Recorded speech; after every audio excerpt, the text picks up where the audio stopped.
નમસ્કાર, આપ જોઈ રહ્યા છો JKS ન્યૂઝ ગુજરાતી। વાત કરીએ તો માળિયાહાટીનામાં પૂર્વ વડાપ્રધાન અટલ બિહારી વાજપેયીની જન્મ જયંતિ પર માળિયાહાટીના તાલુકા ભાજપ દ્વારા શ્રદ્ધાંજલિ કાર્યક્રમ યોજાયો હતો। માળિયાહાટીના તાલુકા ભાજપના આગેવાનો કાર્યકરોએ માળિયાહાટીના તાલુકા પંચાયતના અટલ બિહારી વાજપેયીની જન્મ જયંતિ પર આપી હતી શ્રદ્ધાંજલિ। મૂલ્યો અને આશીર્વાદોથી રાજનીતિના સાધક, ઉત્તમ કવિ, પૂર્વ વડાપ્રધાન ભારત રત્ન અટલ બિહારી વાજપેયીની તેમની જન્મ જયંતિ પર માળિયાહાટીના તાલુકા ભાજપના આગેવાનો અને કાર્યકરોનું નમન શ્રદ્ધાંજલિ આપી હતી।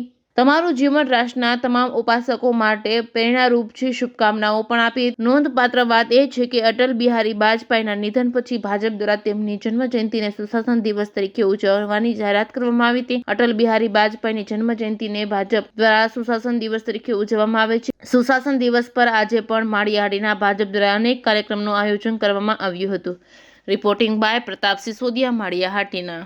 આજરોજ માળિયાહાટીના મંડળ ભારતીય જનતા પાર્ટીના મંડળના હોદ્દેદારો, ચૂંટાયેલા પ્રતિનિધિ, કાર્યકર્તા ભાઈઓ ની ઉપસ્થિતિમાં એક સુશાસન દિવસ તરીકે પૂર્વ વડાપ્રધાન શ્રદ્ધેય ભારત રત્ન શ્રી અટલ બિહારી વાજપેયીજીની જન્મ જયંતિ 25 ડિસેમ્બર સુશાસન દિવસ તરીકેની ઉજવણી માળિયાહાટીના મંડળ ભારતીય જનતા પાર્ટીના કાર્યકર્તાઓ દ્વારા કરેલ છે।